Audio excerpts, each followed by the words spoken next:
n'ibibazo bakabyihererana, nyamara ntibamenye ko Yesu abirangiza. Bizere Yesu azabirangiza.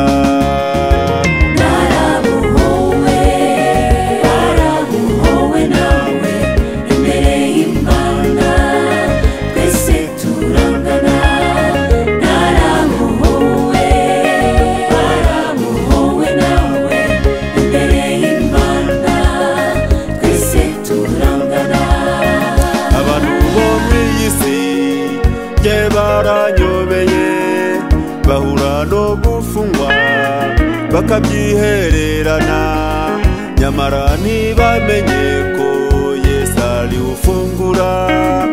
Izere Yesu azagufungura.